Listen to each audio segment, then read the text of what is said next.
Before starting channel को subscribe जरूर कर देना। हमारा जो फ्री टेलीग्राम ग्रुप चैट है वंस अगेन वो पिन कमेंट में आपको दिख जाएगा, जाके उसको ज्वाइन करिए, हमसे बातें करिए वहाँ पर आकर। और जो हमारे मेंबरशिप्स हैं वो भी हम लोग लॉन्च कर चुके हैं, उसको भी जाके चेकआउट करिए, वहाँ पे भी कुछ एडिशंस भी हो सकते हैं। ऑलरेडी एग्जिस्टिंग जो टियर्स हैं उनको आके एक्सप्लोर करिए। And without wasting any more time भाई, टू स्टार्ट विथ केकेआर ने I think perhaps the best retention outcome निकाल के दिया है। मुंबई एक और टीम है मेरे दिमाग में जो कि मैं कह सकता हूँ कि they are right up there with KKR and SRH. मुझे लग रहा था, अभी तक हमने कहा भी था कि इट्स अ मास्टर स्ट्रोक। अब जब बाकी टीम्स की भी रिटेंशन आ गई है, शायद वो थोड़ा सा नीचे हो गए, वो भी हम डिस्कस करेंगे क्यों। But KKR and Mumbai, I think KKR, मैं मुंबई को अल्टीमेटली टॉप पे रखूंगा, but before Mumbai obviously we have to talk about KKR. KKR ने जिस प्राइस पे लोगों को रिटेन करा है, हैक आई थिंक, नहीं हैक तो है ही डेफिनेटली, ऑल्दो इसमें भी एक क्वेश्चन आएगा ही आएगा एंड वो अभी तक क्लियर हुई नहीं। मैंने कल काफ़ी ढूंढने की कोशिश करी इस चीज़ को कि ये जो इनका एक्चुअली में जो पैसा कटेगा और जो एक्चुअली पैसा दिया है उसमें काफ़ी डिफरेंस है। 12-13 मिलियन का डिफरेंस है, 12-13 करोड़ का डिफरेंस है। सो उस पैसे का एग्जैक्टली क्या होने वाला है? कुछ लोग कह रहे हैं कि ये बीसीसीआई के पास जाएगा, कुछ लोग कह रहे हैं कि अगले मिनी ऑक्शन में आप यूज़ कर सकते हो। एज ऑफ नाउ कोई बहुत क्लियर न्यूज है नहीं इसको लेके। We'll try to get this cleared in Monday's podcast. Yeah, so as of now I would just think कि यार ये इनने क्यों करा है एग्जैक्टली है, क्योंकि अगर आप पैसा दे ही देते प्लेयर्स को, मतलब हाईएस्ट रिटेंशन रिंकू सिंह है 13 करोड़ की, बहुत ही आई थिंक इससे कम का किसी ने टॉप रिटेंशन थी नहीं। हाँ, मैं एक बार ना सबके रिटेंशन बता देता हूँ। तो रिंकू हमारे 13 करोड़ में आए हैं, रसल, वरुण एंड नारायण तीनों सिर्फ 12 करोड़ में हमने ले लिए, और 2 अनकैप प्लेयर्स भी हमने रिटेन करे साथ के साथ, हर्षद एंड रमनदीप 4-4 करोड़ में। तो हमने 6 की 6 रिटेंशन यूज करें। इसका मतलब हमारे पास एक भी आरटीएम नहीं होने वाला है ऑक्शन में जाते हुए। तो जो हमारे बचे हुए प्लेयर्स थे, अगर हमें उन्हें वापस खरीदना है तो वो बिडिंग में लड़ कर ही खरीदना पड़ेगा। हम आरटीएम का एडवांटेज यूज नहीं कर सकते। देखो, इसमें केकेआर का सबसे बड़ी कमेंडेबल जॉब क्या है, ये जो आपके पर्स में से पैसे कटेंगे वो 69 करोड़ कटेंगे, बट आपने एक्चुअली में इन प्लेयर्स को 57 कुछ करोड़ के अंदर ही रिटेन कर लिया है। वो 12 करोड़ का गैप दिख रहा है आपको। इस पैसे का एग्जैक्टली क्या होगा, कोई भी अगर इसके ऊपर इन्फॉर्मेशन दे रहा है तो it is not verified right now, तो मैं कुछ बोलना नहीं चाहता। I would like to confirm this with a guest. But regardless, जो नेगोशिएशंस केकेआर ने करके दिखाए हैं, किसी भी और टीम ने ऐसे नेगोशिएशंस नहीं करे। नेगोशिएशन में बेस्ट गई है आई थिंक यही पे। और वही जो लॉयल्टी को रिवॉर्ड करने की बात होती है, पहली बात तो मैं बहुत तारीफ करूंगा केकेआर की। लास्ट सीजन रिंकू सिंह की सैलरी 55 लाख की थी and now it's 13 crore as a top retention. तो क्लियरली वो लोग वो ट्रस्ट दिखा रहे हैं, क्योंकि पहले रूमर्स आ रहे थे कि रिंकू सिंह रिटेन होने भी वाले हैं नहीं। लास्ट सीजन अच्छा नहीं गया था तो उसके बाद उन लोगों ने इतना ज्यादा ट्रस्ट दिखाया उस पर, पहली बात वो बहुत अच्छी। सेकेंडली जो लेजेंड्स है केकेआर के, Sunil Narayan and Andre Russell, hats off भाई मतलब इतनी अच्छी रॉयल्टी आपकी, क्या 12 मिलियन में रुकने को मान गए। आई थिंक रिंकू सिंह का भी सेम है यार। रिंकू सिंह अगर ऑक्शन में जाएगा तो 15 करोड़ के ऊपर ही बिकेगा। नहीं, लॉयल्टी तो आई think KKR is one of those teams जहां पे प्रॉब्ली हमें इस ऑक्शन के अंदर ही दिख गया है कि जितने प्लेयर्स है, लॉयल्टी प्रॉब्ली सबसे ज्यादा इन्हीं players. Even Mumbai I think, मतलब मुंबई की है, बट वही उसमें पैसा भी वो लोग एकदम एलीट प्रोवाइड कर रहे हैं सब लोगों को ऑलमोस्ट। तो आई थिंक यहाँ पे पॉइंट ये है कि बहुत ही कम पैसे में सबको रोक लिया। करेक्ट। सो वो लॉयल्टी वाली चीज आपको पैसे से भी ज्यादा ऊपर दिख रही है। तो आई थिंक उसमें राइटफुली हमें बहुत ज्यादा क्रेडिट देना चाहिए सारे प्लेयर्स को and KKR as a franchise को भी, क्योंकि बहुत तगड़ी चीज पुल ऑफ कर ली उन लोगों ने, जो कि एक्सपेक्ट नहीं कर रहे होंगे लोग। एंड अगर अनकैप प्लेयर्स की बात करें, Harshit Rana and Ramandeep Singh, once again यार मतलब स्टील है यार। ये दोनों प्लेयर्स अगर ऑक्शन में जाएंगे तो मतलब हर्षद राणा तो डेफिनेटली 10 करोड़ के ऊपर बिकने वाला है। एंड पता है, कई लोगों ने स्पेकुलेशन, हमने भी बात की थी इसके बारे में, जब हर्षद राणा का डेब्यू नहीं हो पाया था T20s में, एंड ऐसी बातें थी कि जी ने जानबूझ के बैठा दिया भाई साहब को वायरल फीवर का बहाना देके। मैं अभी ऑक्शन का जो जियो सिनेमा पे आ रहा था, पूरा शो आ रहा था, उसमें मैं अभिनव मुकुंद की बात सुन रहा था, जो कि आजकल होस्टिंग कर रहे हैं इंडिया के मैचेस के लिए, एंड उसमें भी होस्ट थे। वो बता रहे थे कि जब मैं उस सीरीज में होस्ट कर रहा था बांग्लादेश वाली, तो मैं लिटरली हॉस्पिटल गया था। अच्छा। और हर्षद राणा वहाँ पे बेड रिडन थे, और वो कह रहा था कि मैं खेलने को तैयार हूँ, लेकिन डॉक्टर ने साफ साफ मना कर दिया था कि आप खेलने के हालत में हो नहीं। तो मतलब अगर वो कोई भी स्पेकुलेशंस थे कि गौतम गंभीर ने जानबूझ के ऐसा करा है, जो कि हम भी स्पेकुलेट कर रहे थे कि क्या ऐसा कुछ हो सकता है, आई थिंक सारे रूमर्स को अब रेस्ट दे देते हैं। इट इज वेरी ऑब्वियस कि हर्षद राणा जेन्युइनली फीवर से बहुत ही ज्यादा पीड़ित थे उस टाइम पे। एंड वही यार, किस्मत ऐसी काम करती है उस टाइम पे डेब्यू नहीं मिला, बट इससे केकेआर का भला हो गया। केकेआर का भला हो गया। काफ़ी लोग इस चीज़ पे क्रिटिसाइज कर रहे थे ना कि न्यूजीलैंड के 3rd टेस्ट में इनको ले लिया गया है, क्योंकि स्टार्टिंग में रूमर्स आ रहे थे, बट भाई अल्टीमेटली नहीं लिया गया था उनको। प्लस वो 1st नवंबर से शुरू हो रहा है 3rd टेस्ट, तो anyway does not matter. But अगर हम लोग इस रिटेंशन पूल को एनालाइज करें जरा, इससे हमारे क्या क्या पॉइंट्स निकल के आ रहे हैं। सबसे पहले तो जो प्लेयर्स रिटेन नहीं हुए हैं, ठीक है, जरा उनकी बातें कर लेते हैं। वेंकटेश अय्यर, नीतीश राणा, ये 2 ऐसे प्लेयर्स हैं जो कि स्पेसिफिकली नीतीश राणा को एज अ कैप्टन मटेरियल भी लोग देखते हैं। क्या ये प्लेयर्स केकेआर में आपको वापस आते हुए दिखेंगे? आई थिंक इनमें से एक तो जरूर वापस आता हुआ दिखेगा, वेंकटेश अय्यर और नीतीश राणा में से। Okay, what do you think किसके पीछे जाने वाले हैं? आई थिंक नीतीश राणा को शायद ज्यादा प्रेफरेंस मिलेगा। Same perhaps. I think also because क्योंकि उसकी लीडरशिप क्वालिटीज हैं। If things go wrong at the auction, क्योंकि उसको भी मैं एक पॉइंट है जिसकी वजह से मैं कह रहा हूँ कि मुंबई इंडियंस का प्रॉब्ली रिटेंशन थोड़ी बेटर है। केकेआर की एक चीज है जहां पे वो लैक कर रहे हैं, which is they have not retained a captain. इस वक्त ऑक्शन में जाते हुए इनके पास 51 करोड़ बचेंगे। हम लोग जितने भी प्लेयर्स की बात कर रहे हैं, जो इंडियन कैप्टन हमारे दिख रहे हैं ऑक्शन के अंदर, लाइक केएल राहुल, ऋषभ पंत, श्रेयस अय्यर तो वापस आने नहीं वाले, ये सारे 20 करोड़ तो आई थिंक क्रॉस कर सकते हैं। केएल राहुल का probably it's a catch actually, मैं इसके बारे में डिस्कस करूंगा अभी मैं। बट रिगार्डलेस, जो जैसे अंकुश रघुवंशी हो गए, फिल सॉल्ट हो गए, मिचेल स्टार्क हो गए, ऐसे कई सारे बड़े नाम हैं जो कि हम लोग रिटेन नहीं कर पाए। ये केकेआर के साथ होना ही था। हमने कितनी बार डिस्कस करा कि KKR will be that team जो सबसे ज्यादा लूज आउट करने वाली है इस ऑक्शन में। उसको कंसिडर करते हुए जिस लेवल का डैमेज कंट्रोल केकेआर ने करा है, जिस प्राइस पॉइंट पे करा है, आई थिंक वो मेरे लिए सबसे बड़ा कमेंडेबल बात रहेगी। जैसे मुंबई के लिए मेरा अभी मुंबई को बाबा मेंशन कर दे रहे हैं, वो लास्ट में बात करेंगे उनकी, बट वो ईगोज जिस तरीके से मैनेज करी उन लोगों ने, एंड वो चीजों को सबको साथ में लिखे गए हैं, उनका कॉन्टेक्स्ट वो था। उस मामले में उन्होंने जो करके दिखाया वो मेरे लिए बहुत इंप्रेसिव है। केकेआर का कॉन्टेक्स्ट था डैमेज कंट्रोल कैसे करा जाए, उसमें इन्होंने बहुत ज्यादा एक्सेल करके दिखाया है। ऑफ कोर्स इसमें एक बहुत बड़ा टॉकिंग पॉइंट आएगा श्रेयस अय्यर का। Let's start with that itself. हमारे कैप्टन जो थे, जिन्होंने हमें आईपीएल 10 साल बाद जिताया, वो अब नहीं रुकना चाहते। इस सागा के पीछे की सच्चाई एग्जैक्टली क्या है, ये आपको कोई भी ऑन द फेस आकर नहीं बोलेगा। बट अगर आप रीडिंग बिटवीन द लाइन्स की जो आर्ट है ना, अगर आप उसको एक्सप्लोर करने के लिए आतुर हैं, तो आपको समझ में आ जाएगा कि एग्जैक्टली हुआ क्या है। आप वेंकी मैसूर का इंटरव्यू पूरा देखो, यूट्यूब पे, केकेआर के यूट्यूब पे आ रखा है, 7-8 मिनट का है। इट इज़ वेरी क्लियर, उन्होंने बहुत ही इनडायरेक्टली हिंट करके बोल दिया है कि रिटेंशंस जो होते हैं ना, it is a two way street. मुझे जिन प्लेयर्स को रिटेन करना था, मैंने उनसे उतनी बातें नहीं करी जितना मैंने जिनको नहीं करा उनसे जितनी बातें करी। एंड कभी कभी ऐसा होता है कि हम एक प्लेयर को रिटेन करना चाहते हैं, बट वो खुद रिटेन नहीं होना चाहते, एंड ऐसे में आपको उनकी रिस्पेक्ट करनी पड़ती है। इट वॉज वेरी क्लियर कि श्रेयस अय्यर खुद ही केकेआर में रुकना नहीं चाहते थे। तो अगर कोई भी इंसान, मुझे लगता है at this point of time, KKR पे सवाल उठा रहा है, जो कि आई थिंक लेजिट भी था जब तक ये चीजें क्लियर आउट नहीं हुई थी। Now that the things are getting cleared, I think it is very obvious कि KKR wanted Shreyas Iyer to stay. Shreyas Iyer खुद नहीं रुकना चाहते थे। इसके पीछे 2 चीजें हो सकती हैं। सबसे पहला, ये मैं श्रेयस अय्यर के सपोर्ट में थोड़ा बोलूंगा, उन्होंने केकेआर को टाइटल जिता दिया। उनका जो काम था उन्होंने वो कर दिया। अब उन्हें एक नया चैलेंज चाहिए होगा। शायद वो unfinished story arc with DC वो भी कंप्लीट करना चाहते होंगे। एज अ प्लेयर आपको लगता है ना कि भाई मैं देखो, KKR, he is not a KKR player, very honestly. वो he has always been that DC player. DC के, वो दिल्ली की इंसान है। डीसी उनकी स्टार्टिंग थी अच्छी, डीसी नहीं उनको प्लेयर बनाया है। डीसी से अटैचमेंट डेफिनेटली ज्यादा होगा। गौतम गंभीर का बहुत पॉपुलरली कहते हैं ना, जब वो केकेआर में था तब उन्होंने कहा था कि I am Kolkata boy now, I am not a Delhi guy. तो वो एक अलग लेवल ऑफ एक्सेप्टेंस थी उस चीज की। गांगुली के बाद आ रहे थे वो। श्रेयस अय्यर के साथ वो नहीं था। वो श्रेयस अय्यर का स्मार्टनेस है कि उन्होंने उसके बावजूद केकेआर को जिता दिया IPL, and credit to him for that. But perhaps उनको लगा होगा यार कि मेरा अटैचमेंट उस लेवल का नहीं है इस फ्रेंचाइज से, मैंने अपना काम कर दिया। मुझे जिस काम के पैसे दिए गए थे मैंने वो चीज करके दिखा दिया, मैं एक नया चैलेंज लेता हूँ। मुझे इसमें कोई बुराई नहीं लगती है। द सेकेंड एंगल जो कि है कि भाई, एज वी सेड, केकेआर ने हर प्लेयर को कितने सस्ते में रोका है। आईपीएल के इस साल के जो रिटेंशन स्लैब्स थे, पहला रिटेंशन स्लैब था 18 करोड़, दूसरा था 14 करोड़।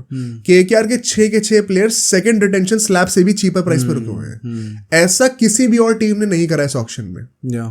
आई थिंक जो फर्स्ट रिटेंशन है वो सबसे कम केकेआर की है। हाँ, इससे ऊपर किसी की है ही नहीं। तो इस लेवल के नेगोशिएशन जो पुल ऑफ करे हैं केकेआर ने, इसमें अगर श्रेयस अय्यर जैसे बंदा मांग रहा है 20 करोड़ के ऊपर, जब बाकी पूरी टीम 12-13 करोड़ से नीचे ले रही है, तो आई थिंक डेफिनेटली केकेआर थोड़ा सा तो हिंडर करेगी उसमें। ऑल्दो वंस अगेन यहाँ पे क्वेश्चन क्या आएगा, मान लो अगर श्रेयस अय्यर रुकना चाहते तो रमनदीप और हर्षित में से कोई एक हटते। आई थिंक रमनदीप सिंह हट जाते, तो 4 करोड़ वो हट गए और 12 करोड़ आपने भी स्पेंड नहीं करे। ठीक है, अब आराम से चाहते तो 20 करोड़ कुछ का वो स्पेस रख सकते थे श्रेयस अय्यर के लिए। 20 करोड़ तक श्रेयस अय्यर डिमांड करते तो वो पेबल था विद इन द पर्स। अगर फिर भी केकेआर रिटेन नहीं कर रही है तो वो सिर्फ और सिर्फ इसलिए क्योंकि श्रेयस अय्यर डेफिनेटली उससे ज्यादा पैसे मांग रहे थे। आई थिंक ज्यादा मांग रहे थे, ये पॉइंट तो रहेगा ही रहेगा। Secondly it is also about कि बाकी प्लेयर्स और श्रेयस अय्यर इन दोनों के बीच में कितनी डिस्पैरिटी हो जाती है। डबल मांग रहे हो सीधा, मतलब आपने अगर मान लो 22 करोड़ मांग लिए और केकेआर मान लो दे भी सकती है 22 करोड़, करेक्ट, पर उसके बाद बाकी प्लेयर्स बेवकूफ थोड़ी हैं। सुनील नारायण और रसल जो इतने कम में मान गए हैं, इट इज ऑल्सो बिकॉज सबको ही कम पैसा मिल रहा है। मतलब लॉयल्टी फैक्टर होगा डेफिनेटली वहां पे, बट इट इज बिकॉज सबको इक्वली ट्रीट किया जा रहा है। Shreyas Iyer is not even half of what Narayan and Russell have done for KKR. या इवन अगर वो कम पैसे में रुक रहे हैं तो फिर वो बात आ जाती है। Even as a T20 player, उस प्लेयर की स्पेसिफिकली उतनी वैल्यू नहीं है अगर कैप्टेंसी हटा दो आप, कि आप उनको 20-22 करोड़ दे दो। जो एक वो न्यूज निकल के आई थी ऑक्शन से जस्ट पहले, that he was asking for 30 crore something. I don't know वो सच है या नहीं है, बट अगर उसके आसपास का भी पैसा है तो फिर वो बेवकूफी हुई भाई अल्टीमेटली। बात वही है, 30 करोड़ एक अब लिटरली फिगर मत मान के चलो, 30 नहीं तो 25 होगा।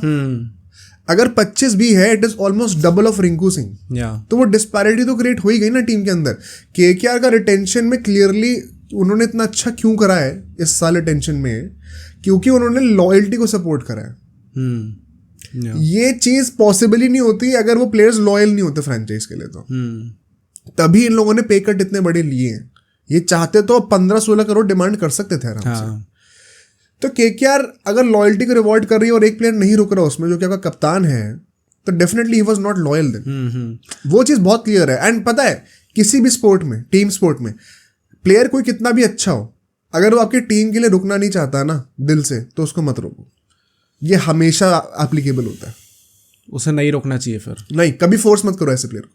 फोर्स तो नहीं करना चाहिए, बट आई थिंक वही है कि आप थोड़े ज़्यादा पैसा देके अगर उसे रोक सकते हो देन ऑब्वियसली आपको रोकना चाहिए। बट आई थिंक यहाँ पे वो केस एप्लीकेबल इसलिए नहीं है क्योंकि Shreyas is not that player. Exactly. Secondly, PAT Cummins और शुभमन गिल जैसे बंदे पे कट लेके सेकंड रिटेंशन स्पॉट पे आने को तैयार है अपनी ईगो छोड़ के। तो श्रेयस अय्यर को फर्स्ट रिटेंशन स्पॉट भी चाहिए और डबल द पैसा भी चाहिए अगर इफ दिस इज ट्रू। तो you already have example set in front of you यार, जो कि बेटर कर रहे हैं। And they are right now, they have a bigger brand value and they are doing more for their country right now as well. खेलने के chances भी ज़्यादा मिल रहे हैं उनको। तो ऐसे में श्रेयस अय्यर की डिमांड्स थोड़ी अनरियलिस्टिक तो लगती हैं, स्पेशली केकेआर ने बाकी जिन लोगों को जिस पेस पे रोका है, जिस स्पीड पे रोका है, उससे कंपेयर करा जाए तो। प्लस वेंकी मैसूर के इंटरव्यू से इट वाज वेरी क्लियर कि केकेआर श्रेयस अय्यर को रोकना चाहती थी एंड श्रेयस अय्यर खुद रुकना नहीं चाहते थे। It is not as if कि केकेआर कह रहे यार हम इतना ही कर सकते हैं, अगर नहीं करना तो फिर ठीक है भाई मत रुको। विच अल्टीमेटली मीन्स कि जो एकदम स्टार्टिंग के रूमर्स थे, मतलब उसके बाद तो काफ़ी ऐसे रूमर्स आए कि नहीं श्रेयस अय्यर रुकना चाहते हैं, केकेआर नहीं रुकना चाहती, बट जो सबसे पहले रूमर्स थे वो यही थे कि श्रेयस अय्यर खुश नहीं है and he wants to leave KKR. वो सच निकले। ऑल्दो मैं अभी भी ये कहूंगा कि ये one side of the story है। अभी हमें केकेआर की साइड ऑफ द स्टोरी पता चली है। हमने श्रेयस अय्यर से कभी कुछ नहीं सुना है। तो हमें आउटराइट ऐसे कैरेक्टर असैसिनेशन नहीं करना चाहिए श्रेयस अय्यर का। क्या पता उनके साइड से भी कुछ सच निकल के आए जो हमें ना पता हो अभी। बट अगर हम लोग डॉट्स जितने कनेक्ट करें, जितने हमारे पास सोर्सेज हैं, जितने हमें रिपोर्ट्स देखने को मिली हैं, इट सीम्स वेरी क्लियर कि श्रेयस अय्यर खुद रुकना नहीं चाहते थे। In fact Anil Kumble and Simon डोल खुद भी कह रहे थे इस शो में। अच्छा, okay. It is very clear कि he did not want to stay. And ऐसे में आपको कभी भी किसी प्लेयर को फोर्स नहीं करना चाहिए। ये क्रिकेट नहीं, ये जिंदगी में, मतलब किसी भी स्पोर्ट में ले लो तो if a player does not want to stay, don't force him. वो टीम के लिए अच्छा नहीं कर पाएगा। वो वही बात है जो मेसी के साथ PSG में हुआ था। या। तो मेरे हिसाब से उस चीज को कंसिडर करते हुए कि कप्तान अगर आपका नहीं रुकना चाहता, केकेआर जो कुछ कर सकती थी उन्होंने वो बेस्ट तरीके से करा रिटेंशन में, which is why I don't have any complaints about Shreyas Iyer not staying. But अब इससे एक बहुत इंपॉर्टेंट पॉइंट निकल के आता है, KKR is one of those 2-3 teams शायद पूरे आईपीएल में इस वक्त 10 में से जिनको एक कप्तान चाहिए ही चाहिए इस ऑक्शन में. एक पंजाब होगी, एक केकेआर होगी. आप एलएसजी और डीसी की भी बातें कर सकते हो, बट एलएसजी पूरन को कप्तान बना सकती है, डीसी अक्षर पटेल को कप्तान बना सकती है. केकेआर और पंजाब ये दो ऐसी स्क्वाड है जिसके अंदर एक कप्तान अभी नहीं है. And don't tell me Narine और रिंकू कप्तानी कर सकते हैं, वो मैं कंसिडर नहीं कर रहा हूं अभी. We need a proper proven captain.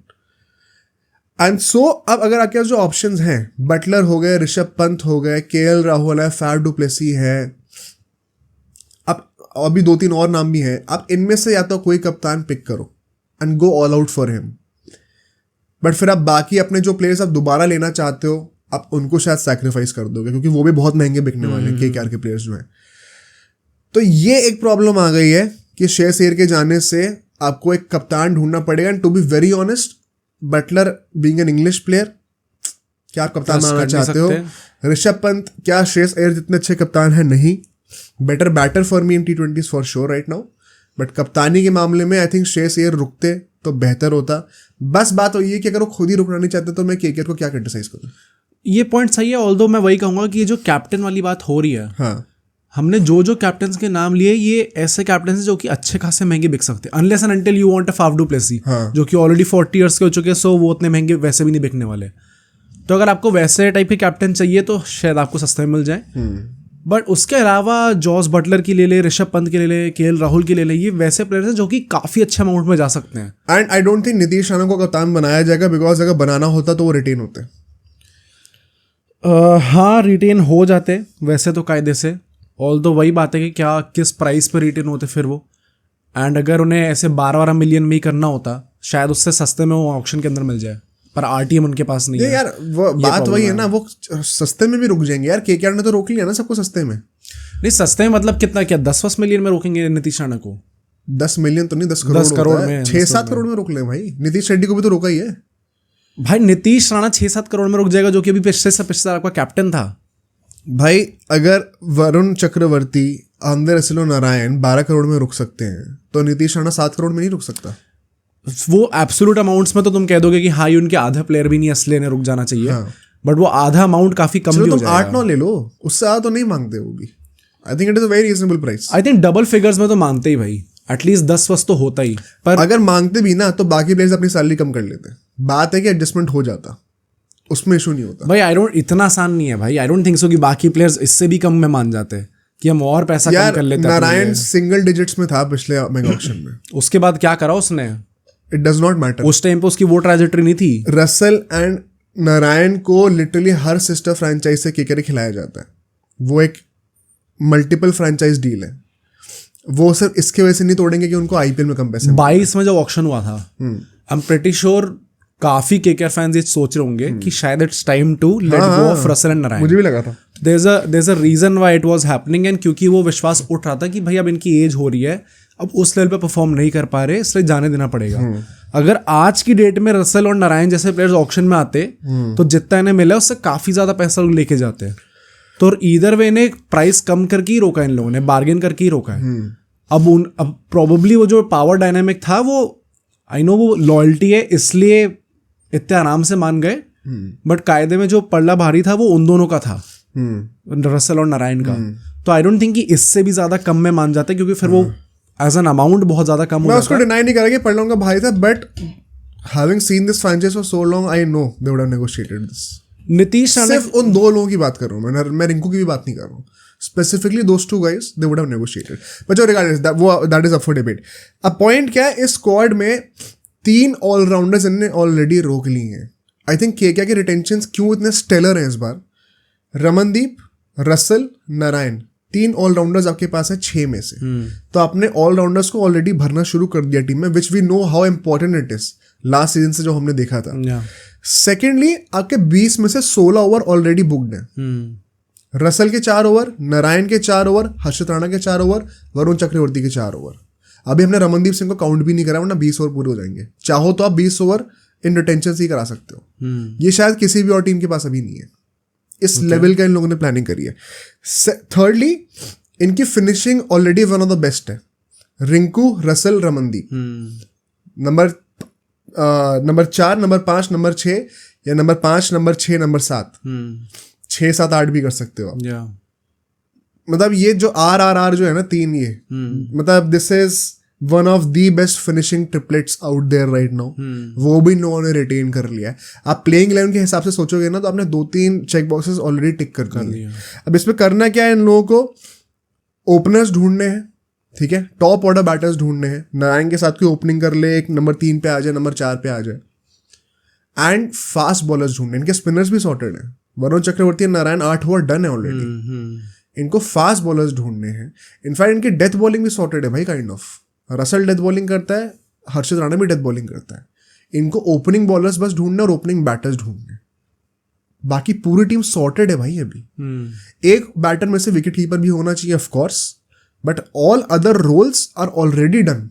One change bowling में हर्षित राणा एंड रसल आते हैं, वो कर चुके हैं मिडिल ओवर्स में जो करना है।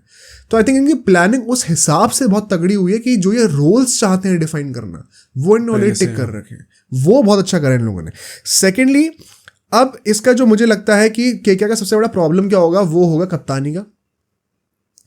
कप्तानी अगर ठीक मिल गई तो this team is reaching the playoffs once again. नहीं हुआ तो कितनी भी अच्छी टीम बना लो, कोई बड़ी बात है कि केकेआर क्वालीफाई ना करे। प्लस आई थिंक कप्तान मिलना बहुत डिफिकल्ट होने वाला है। केकेआर का एक क्रिप्टोनाइट है, वो वही है कप्तानी, और वो पूरी टीम को अभी डुबा सकता है। अब सोचो अगर एक क्लिप इतनी बढ़िया थी तो पूरा का पूरा पॉडकास्ट कितना बढ़िया होगा। तो अगर आपको इसी क्लिप का पूरा पॉडकास्ट देखना है तो यहाँ पे क्लिक करिए, और अगर आपको ऐसे ही और क्लिप्स बिंज वॉच करनी है तो यहाँ पे क्लिक करिए।